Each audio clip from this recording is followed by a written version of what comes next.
Hello friends, आज हम जानेंगे लैटिट्यूड लाइंस के बारे में। हमारे अर्थ में डिस्टेंस मेज़र करने के लिए दो लाइंस होती हैं, इमेजिनरी लाइंस होती हैं। एक होती है लैटिट्यूड लाइंस और एक होती है लॉन्गिट्यूडनल लाइंस। आज हम डिस्कस करेंगे लैटिट्यूड लाइंस के बारे में। चलिए स्टार्ट करते हैं। बिल्कुल सिंपल बेसिक है, कोई ज़्यादा वो नहीं है इसमें साइंस। अब देखिए, ये हमारे पास मान लो एक बॉल है, ठीक है। ये बॉल है, इसको हम जस्ट 2 पार्ट्स में डिवाइड करने के लिए एक लाइन ड्रॉ करें। जो ये लाइन सेंटर से पास हुई है, ठीक है। ऐसे ही हमारी जो ये अर्थ है, अर्थ में भी एक इमेजिनरी लाइन जो हम सेंटर से पास कराते हैं उसको बोलते हैं हम 0 डिग्री लाइन। क्या? 0 डिग्री लाइन, ठीक है। इसी को हम क्या बोलते हैं? Equator lines. हमारी अर्थ पर जो ये 0 डिग्री लाइन ऐसे हैं एक्स एक्सिस पर, इसको हम बोलते हैं लैटिट्यूड लाइंस। जितनी भी लैटिट्यूड लाइंस होती हैं ये सभी पैरेलल होती हैं। ये क्या होती हैं? ऐसे पैरेलल होती हैं। ओके, ये हो गई आपस में पैरेलल लाइंस, ठीक है। क्योंकि हमें पता है पैरेलल लाइंस आपस में कभी भी एक दूसरे को क्रॉस नहीं करती। परपेंडिकुलर लाइंस होती हैं वो आपस में क्रॉस कर जाती हैं, ठीक है। ये आपस में ऐसे क्रॉस कर जाती हैं। लेकिन जो पैरेलल लाइंस होती हैं, ये वाली लाइंस क्या है? आपस में क्रॉस करेंगी कहीं ना कहीं, ठीक है। लेकिन पैरेलल लाइंस आपस में कभी भी क्रॉस नहीं करती हैं। ओके, अब जानते हैं लैटिट्यूड लाइंस के बारे में। जो सेंटर से पास होती है, अर्थ के सेंटर से पास होती है, वो हमारी लॉन्गेस्ट लैटिट्यूड लाइंस होती हैं, ठीक है। अब जो ये अपर पार्ट है, ये वाला पार्ट है, ये हमारा कहलाता है नॉर्दर्न हेमिस्फेयर। जो ये नीचे वाला पार्ट है, ये वाला पोर्शन, ये हमारा कहलाता है सर्दर्न हेमिस्फेयर। अभी इन जो ये लैटिट्यूड लाइंस हैं, इन्हीं में जो मेन लैटिट्यूड लाइंस हैं, आज हम उनके बारे में जानते हैं। इनके बारे में नॉर्दर्न हेमिस्फेयर में और साउदर्न हेमिस्फेयर में सेम डिग्री में, मतलब जो डिग्री हमारी नॉर्दर्न हेमिस्फेयर में होगी वही सेम डिग्री पे हमारी एक लैटिट्यूड लाइंस साउदर्न डिग्री में भी होगी, ठीक है। अब जो हमारा अर्थ है, इसमें यहाँ पर नॉर्दर्न हेमिस्फेयर में यहाँ पर और ये यहाँ पर,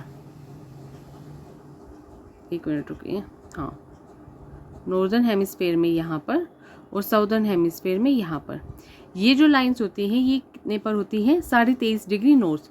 आपको यहाँ नज़र भी आ रहा होगा इमेज में, ये क्या है? ट्रॉपिक ऑफ कैंसर, और ये नीचे क्या है? Tropic of Capricorn. ये वाली जो लाइन है ये ट्रॉपिक ऑफ कैप्रिकॉर्न, और ये लाइन जो है ये ट्रॉपिक ऑफ कैंसर है। ये वो लाइन है जहाँ पर कि इस रीजन से लेकर, मतलब इस रीजन तक, कहने का सबसे सिंपलेस्ट वे क्या है कि 23.5 डिग्री नॉर्थ से लेकर 23.5 डिग्री साउथ, इस वाले रीजन पे सन की डायरेक्ट रेज पड़ती हैं। मतलब सन मैक्सिमम इस रीच से लेकर इस रीच तक जाता है। ट्रॉपिक ऑफ कैंसर से लेकर ट्रॉपिक ऑफ कैप्रिकॉर्न तक जाता है। इससे ऊपर वाले रीजन में ये वाला जो रीजन है, एक मिनट में आपको दोबारा से थोड़ा क्लियर करके दिखा देती हूँ। जो ये वाला रीजन है, ये वाला रीजन है, और जो ये वाला रीजन है, यहाँ पर हमारी क्या है? ट्रॉपिक, जो सन की डायरेक्ट रेज नहीं जाती, क्योंकि हमारा जो सन है जब वो रिवोल्यूशन कर रहा होता है, अर्थ जो हमारा है सन के चारों तरफ जब चक्कर काट रहा होता है, ठीक है, तो उस टाइम पर क्या है कि जो सन की पोजीशन है वो मैक्सिमम ट्रॉपिक ऑफ कैंसर से लेकर ट्रॉपिक ऑफ कैप्रिकॉर्न तक जाती है, ठीक है। यहाँ पर क्या है? हमारी इनडायरेक्ट रेज आती है, डायरेक्ट नहीं आती। डायरेक्ट और इनडायरेक्ट कहने का मेरा मतलब क्या है कि देखो, एक तो रेज होती है परपेंडिकुलर, कि ये डायरेक्ट इस पॉइंट पर आई। एक रेज क्या है? इस पॉइंट, इस ओरिजिन से लेके यहाँ पर आई, ठीक है, इस ओरिजिन से लेके यहाँ पर आए, ठीक है। तो जहाँ पर आपको पता है, जहाँ पर हीट या लाइट डायरेक्ट हिट करेगी वहाँ पर क्या होगा? गर्मी ज़्यादा लगेगी, है ना। जिन पोर्शंस पर जो लाइट है या हीट है वो ऐसे इस एंगल में हिट करेगी, वहाँ पर क्या होगा कि हीट भी कम होगी, ठीक है, और जो लाइट का टाइमिंग होगा वो भी कम होगा एज़ कम्पेयर टू डायरेक्ट वाले रीजन में, ठीक है। अब एक हमारा आता है मिडनाइट सन और एक होता है पोलर नाइट्स, ठीक है। ये रीजंस कब आते हैं? ठीक है, जब देखो, अगर 2 बार अलग अलग होता है, नॉर्दर्न हेमिस्फेयर के लिए अलग होता है, साउदर्न हेमिस्फेयर के लिए अलग होता है, ठीक है। जब सन यहाँ पर होगा, ट्रॉपिक ऑफ कैप्रिकॉर्न के यहाँ पर होगा, ठीक है, तो यहाँ पर साउथ वाले पोल में, ठीक है, 24 घंटे क्या रहेगा, 24 आवर्स क्या रहेगा, दिन, क्या रहेगा, दिन रहेगा, ओके। सेम ऐसे ही जब सूरज यहाँ पर होगा, ट्रॉपिक ऑफ कैंसर पे होगा, तो नॉर्दर्न हेमिस्फेयर में 24 घंटे दिन रहेगा, ठीक है, रात नहीं होगी। समझ में आ रही है बात, यहाँ पर क्या है, रात नहीं होगी। और जब यहाँ पर ट्रॉपिक ऑफ कैप्रिकॉर्न के यहाँ पर होगा तो यहाँ पर तो दिन होगा, ठीक है, लेकिन नॉर्दर्न हेमिस्फेयर पे 24 घंटे रात होगी। ऐसे ही सेम जब ट्रॉपिक ऑफ कैंसर पे सूरज होगा तो यहाँ पर तो दिन होगा, लेकिन यहाँ पर 24 घंटे रात होगी, ठीक है। तो जो वो पोलर नाइट्स होती हैं, ठीक है, और जो ऑरा वाली चीज़ें होती हैं जो रात में चमकती हुई हमें अलग अलग तरीके की लाइट्स नज़र आती हैं, ठीक है, तो वो आपको पोलर रीजन में देखने को मिलेंगी, ओके। समझ में आ रही है मेरी बात, ठीक है।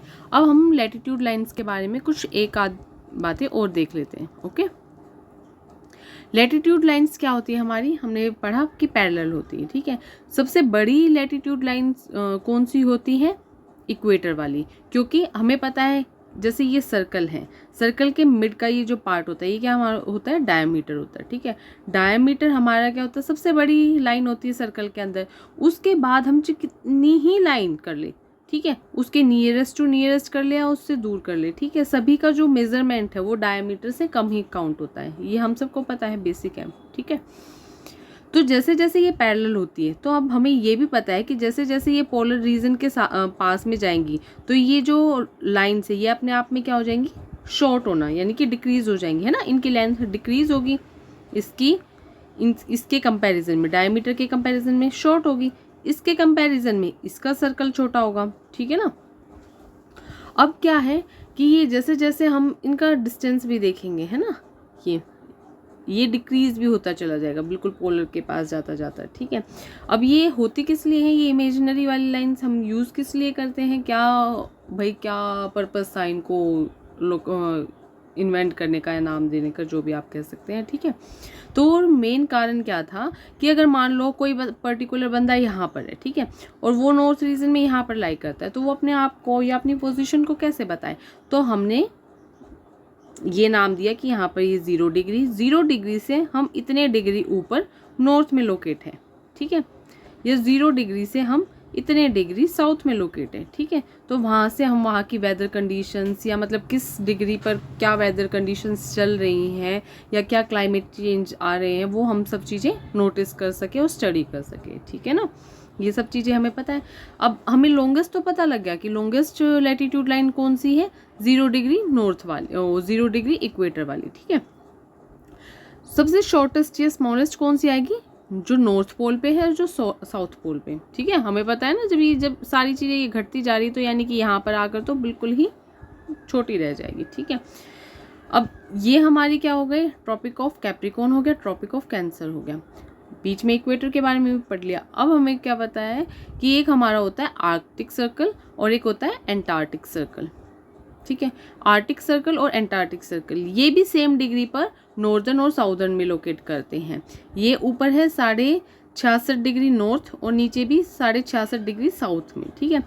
ये आर्कटिक सर्कल वाली आर्कटिक ओशन से जाती है इसीलिए इसको आर्कटिक सर्कल नाम दिया हुआ है। एंटार्क्टिका वाली एंटार्क्टिक ओशन से जाती है इसीलिए इसको एंटार्क्टिक सर्कल नाम दिया हुआ है, ठीक है। और ये जो टॉप में है इसको नॉर्थ पोल बोलते हैं, जो ये यहाँ पर है इसको साउथ पोल बोलते हैं, ठीक है। ये यहाँ पर हमारा क्या आ जाता है 90 डिग्री आ जाता है। ये वाला जो इक्वेटर वाला है वो हमारे क्या हो जाता है 0 डिग्री आ जाता है, ठीक है। अब हम ट्रॉपिक ऑफ कैंसर और ट्रॉपिक ऑफ कैप्रिकॉर्न और ये आर्कटिक सर्कल और एंटार्क्टिक सर्कल किन किन एरियाज से या किन किन ओशन से पास होते हैं ये हम नेक्स्ट क्लास में स्टडी करेंगे, ठीक है। आई होप आप सबको मेरी जो मैंने पढ़ा है वो सब कुछ समझ में आया होगा। बाकी हम नेक्स्ट क्लास में डिस्कस करते हैं। Okay, bye bye, thank you.